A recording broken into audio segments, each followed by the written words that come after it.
read together with previous Torah portions, Tazria on the same, with the other Torah portion, Tazria, on the same Shabbat, on the same Sabbath. Now, this morning, we're going to dig real deep into some yucky stuff. We're going to talk about things that are not normally spoken of in polite company, and much less in the synagogue. Okay? Now, I suspect that this topic is not on the top 10 list of sermons in mainstream Christianity. Just saying.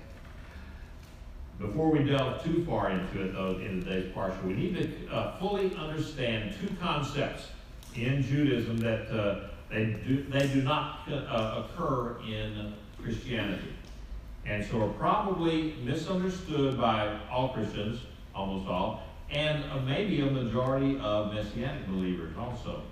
The concepts are tahor and tameh. Now, before I just said those words, how many of you have ever heard of those words?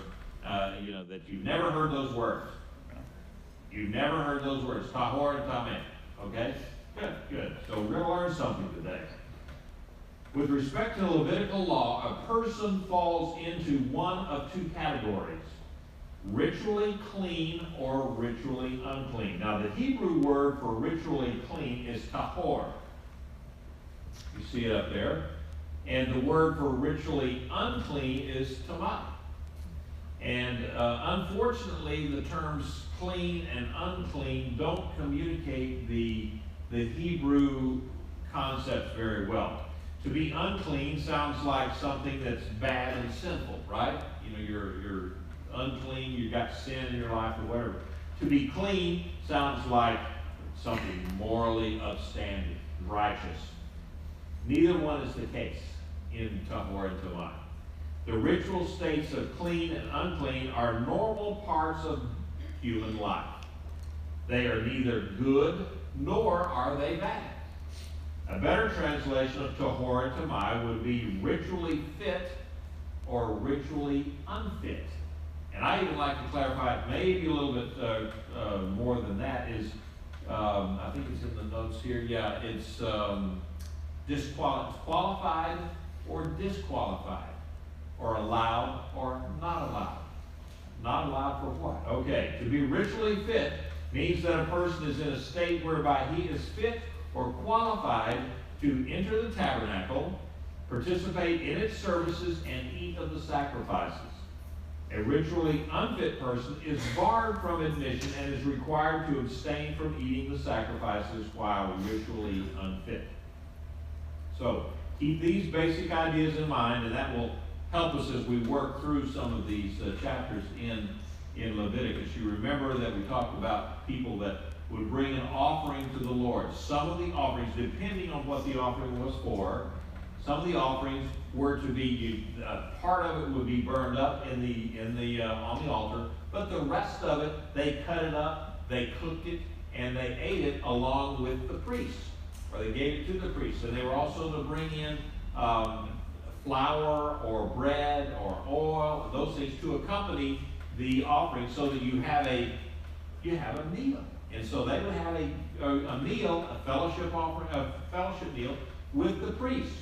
And so then that way the priests get to know the people get to know the priests, and it's just a good time of fellowship.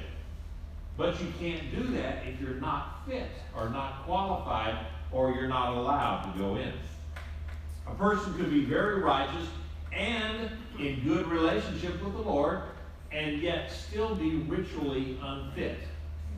The states of fit and unfit refer only to the physical flesh level of our existence, our nephesh, as it were, our flesh, nothing more.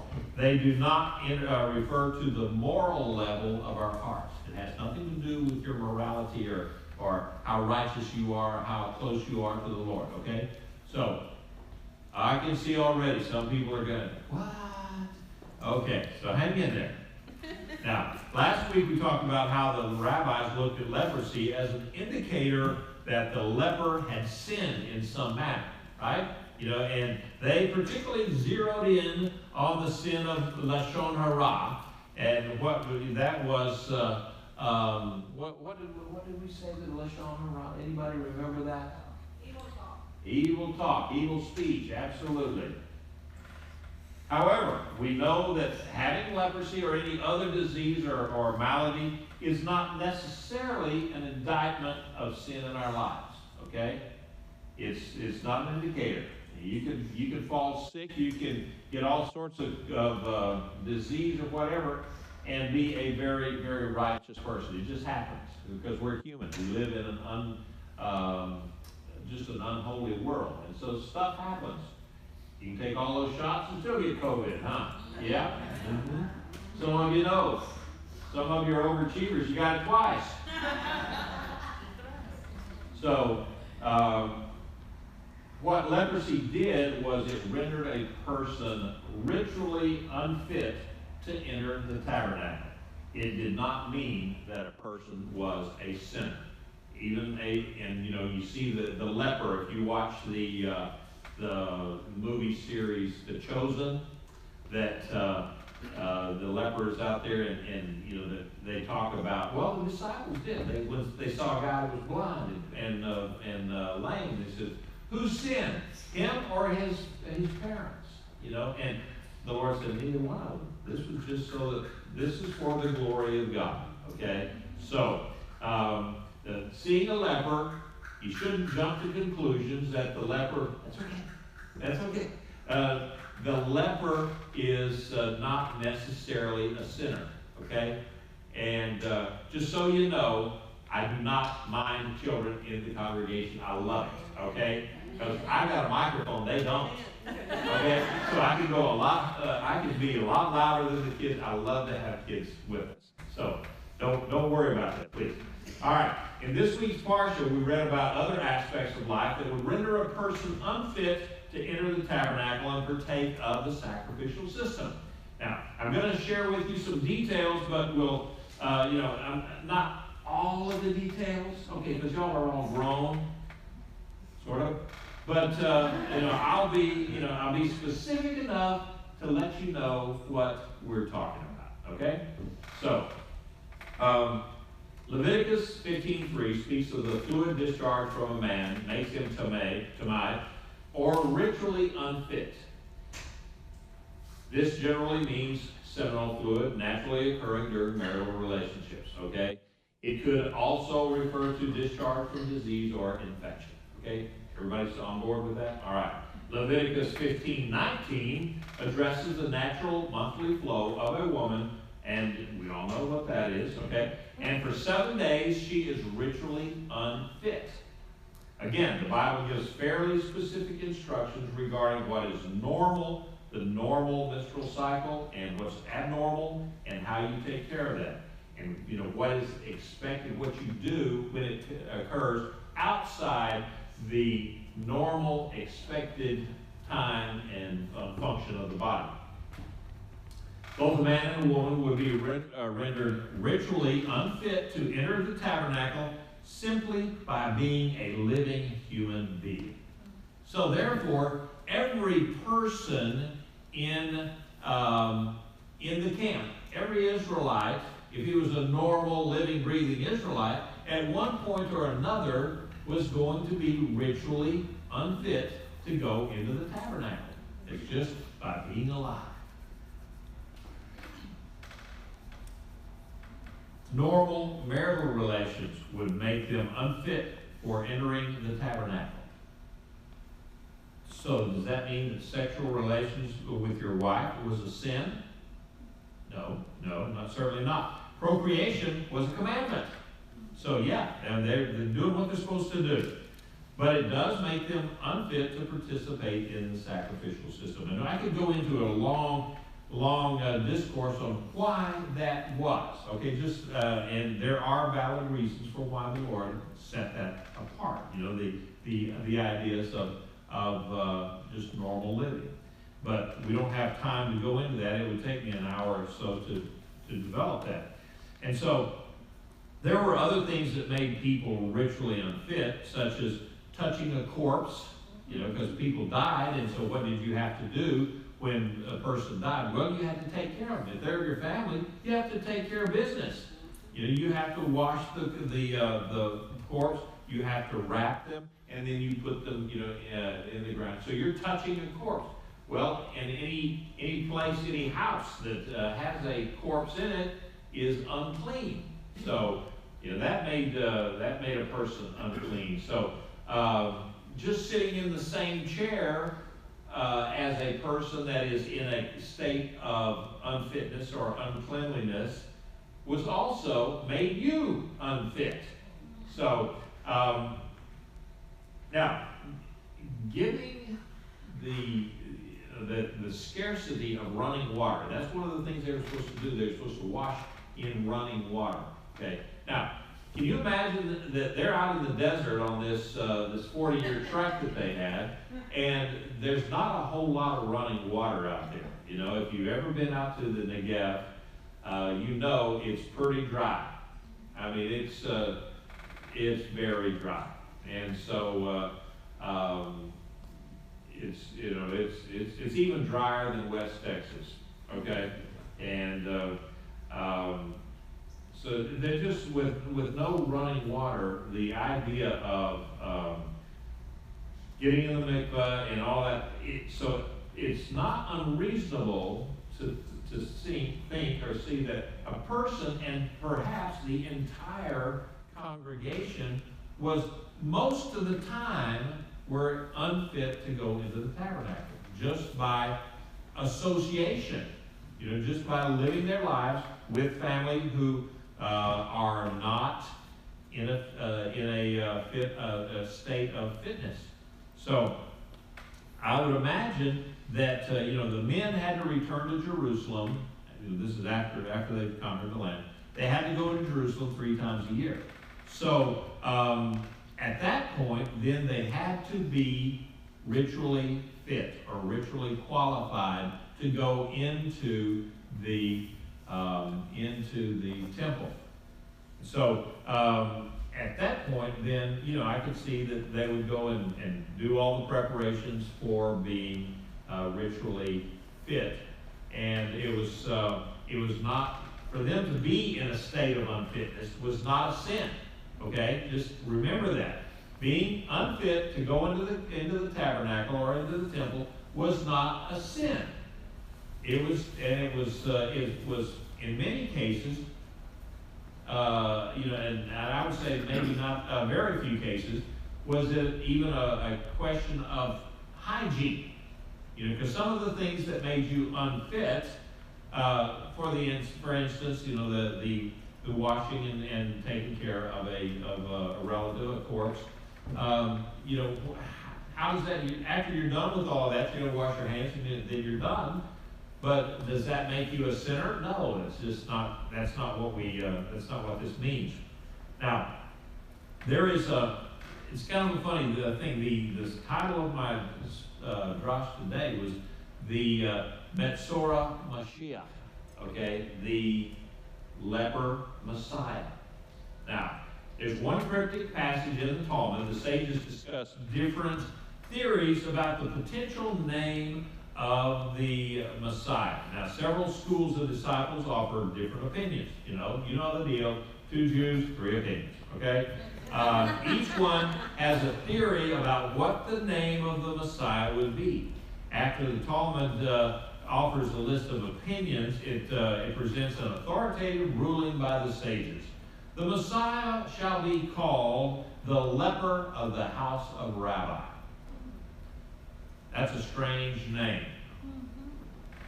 Indeed, that's very strange for their promised Messiah.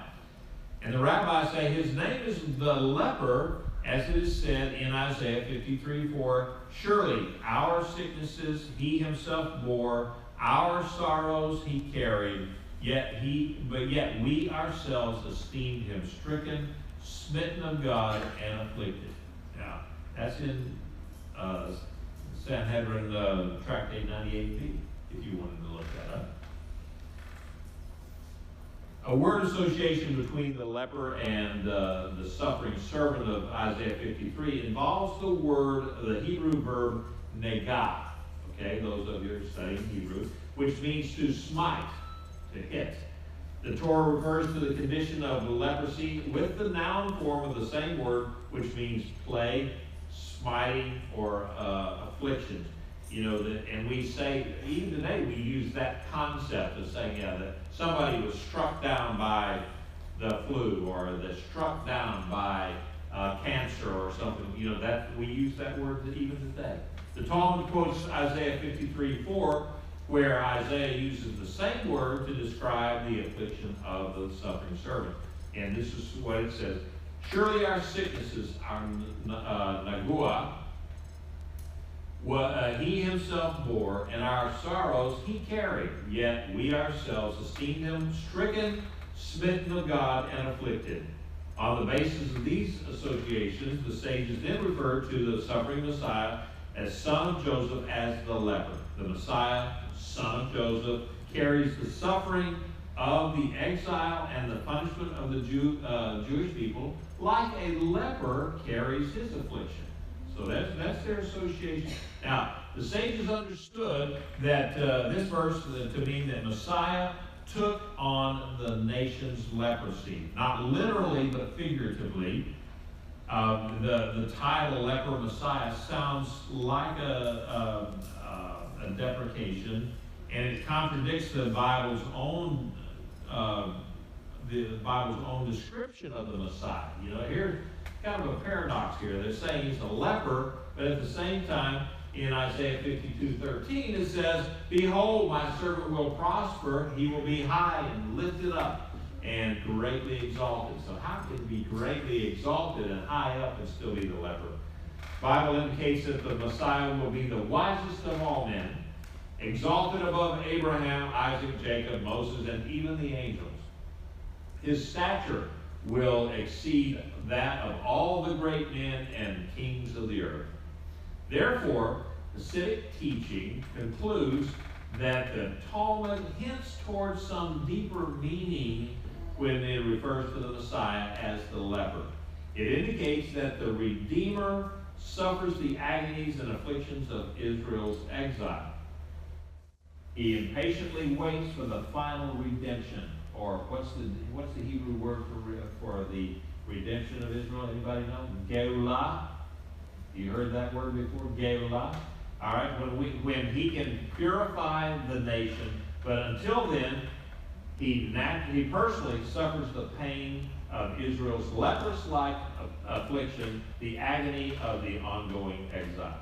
So, for as long as the exile persists, the Messiah is called the leper. He himself is essentially pure. Okay, like a leper can be pure, but he's pure, he's perfect.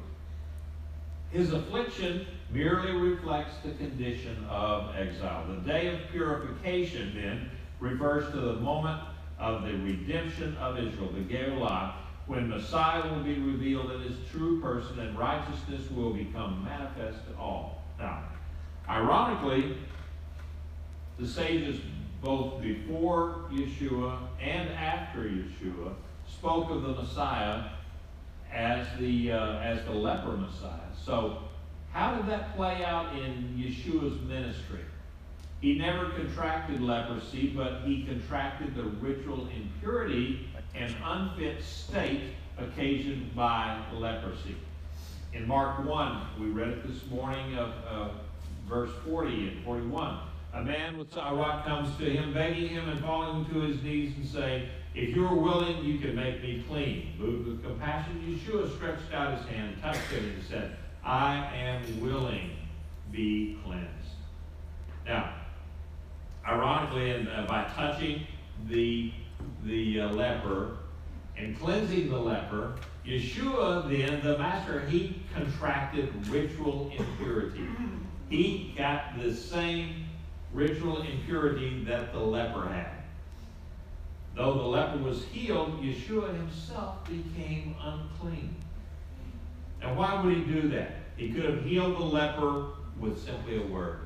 Just saying, be healed. Later on in his ministry, Yeshua healed 10 lepers. He was leaving where? Jericho, on his way to Jerusalem, and encountered 10 lepers. And what did he said? He just stretched out his hand and says, y'all are healed. No more leprosy. Go and show yourself to the priest. So why did he touch the one leper and not the 10? He didn't touch the 10 because he was just a few days away from his crucifixion and going into the temple. He did not want anything to slow him down. He would not have had enough time to go through the ritual purification process to be pure and to be fit to go into the temple. And I can assure you, had he touched these lepers, there would have been somebody that would have reported him to the boss, to the Sanhedrin, to the religious authority. And he would have been in a bind. And so he didn't. He just said, be healed. And they were healed. So, becoming ritually unclean is not a sin. Remember that. By touching the lone leper, Yeshua had not sinned. And some might, you might object that the Messiah could not become unclean. But that, again, stems from a misunderstanding of the concept of ritual unfitness or ritual cleanliness. Okay? As we discussed above, ritual impurity and contamination are not a moral state or the result of any sin. It's a human, mortal condition. To deny Yeshua the ability to contract ritual impurity was to deny his humanity. All right, let everybody understand that now, that the way that he showed that he was human, just like everybody else, was that he could be in a state of unfitness just by following the rules, just by being alive. We've already discussed this, that ritual impurity and contamination is not a moral state or the result of any sin. It's a human, mortal condition. By touching the leper, Yeshua only placed himself into a state of ritual uncleanness. He could easily remedy the ritual impurity by what? Going and immersing in a mikveh. Because all he did was touch the leper. He was not a leper. So all he had to do then at that point was go and get into the mikveh. So such an immersion was a prerequisite for entering the temple. And you'll see that in the ruins around Jerusalem and so forth, there's hundreds of mikvahs around there. Now, in the days of the temple, intentionally contracting ritual contamination by touching a leper, that really was a taboo. That was a social taboo. You just didn't touch lepers, Even the priests, when they're examining, they took them outside the camp and they would look at their skin but they wouldn't touch them, okay? Now, some theologians suggest that by touching the leper, Yeshua intended to show the disciples that the ritual purity laws of the Torah are obsolete. Now, that explanation is based on the mistaken assumptions of replacement theology. Okay, Yeshua was not taking away anything of the ritual laws. And on the contrary, after telling the leper that he was healed, the Lord told him to go and show yourself to the priest, just like the Bible says in Leviticus, and offer your cleansing what Moses commanded. He had to go show himself to the priest. He had to offer sacrifices and then go through all that. So that really affirms the Torah's purity laws. So why then did Yeshua intentionally touch the leper? He surely could have healed him from a safe distance. He did it in Luke 17:14. By intentionally touching the leper to heal him, Yeshua illustrated his governing principles that concern for human suffering ought to take precedence over ceremonial concerns. concern for human suffering ought to take precedent over ceremonial concerns. We see that okay, I'm off my notes here, just a thought. In today's world, we have really what we call ceremonial concerns. You gotta wear a mask. And that's become a ceremony in itself. Or you don't do this, you don't do that. And if you're going to give CPR, well, you don't. In the old days, you do CPR with what? Mouth-to-mouth resuscitation. Okay, and that is gross.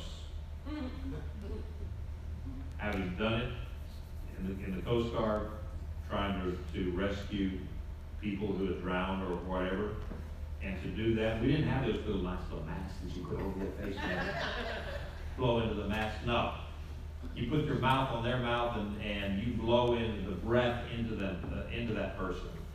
Okay, it's yucky. I know. I told you I was going to talk about yucky stuff. But what that is, you've gone beyond the norm there. The things that you don't normally, you're not going to go up and put a lip lock on somebody that is not your wife. Better be careful, even if it's your wife in the wrong situation,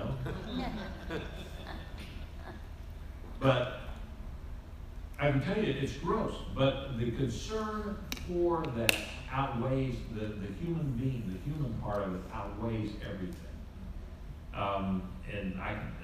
Okay, quick sea story. The Cuban boat lift. Okay? They pulled this lady, and she's about, I don't know, she was around when dirt was invented. That's how old she was. And she was laying in the bottom of the boat. We got all these people off the boat. They look down there, and there's this lady in the bottom of the boat. So I went down there quickly, picked her up because she didn't weigh hardly anything. Skin and bones. Brought her up onto the dock, and she was she hadn't been not breathing for very long. So anyway, I said, well, here goes. So I gave her artificial what CPR, CPR, and did it the only way that I've been taught to do it.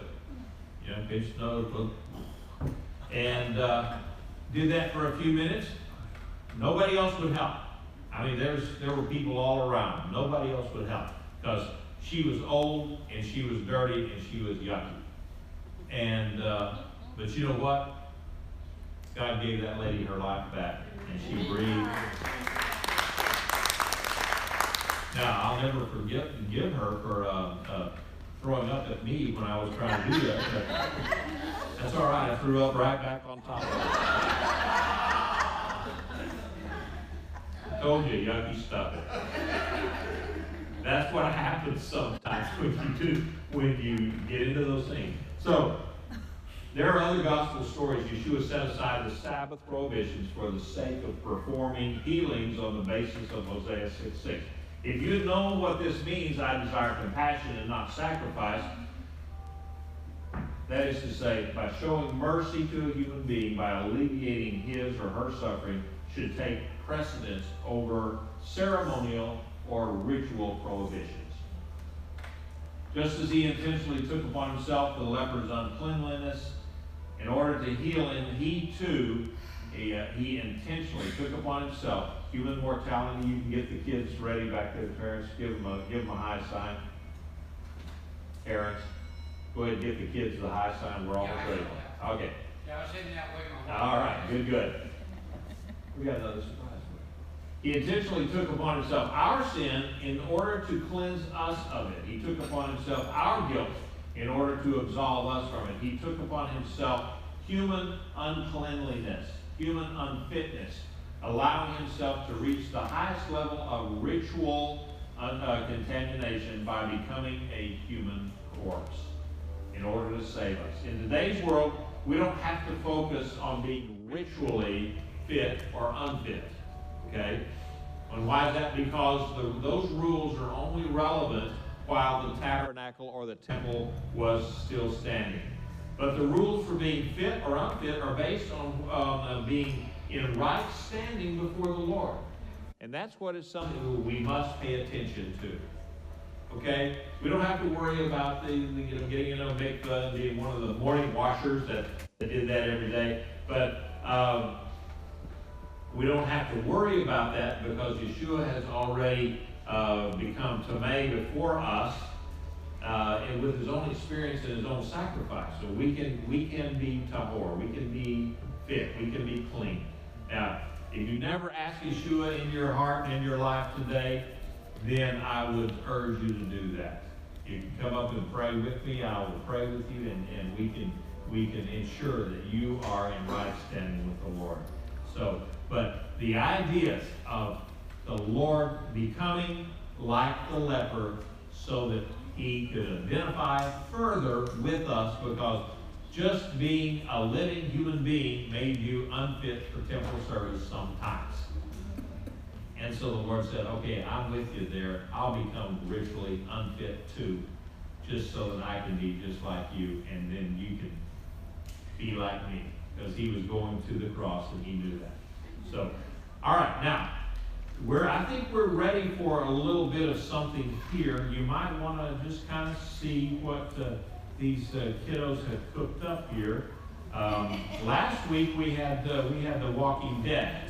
All right.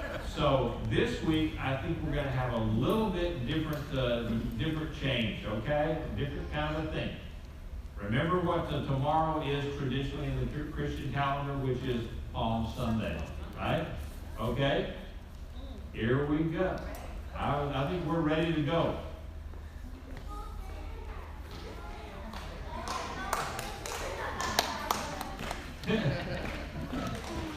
All right, they're bringing their waving. That's what they're saying. Waving those palms. Okay. Good. Thank you, kids. All right. Now, also, if you're visiting with us, you know that we close out with the Aaronic benediction under a talit. Why do we do that? Because we're showing that we're under the Lord's covering. And so we normally gather with our friends and family under a talit. If you would like to, if you don't have a talit and would like to borrow one, we have some available. I don't know if y'all would need a talit. Yeah. Okay. Here we go. Yeah. There you go, Terrence. Good.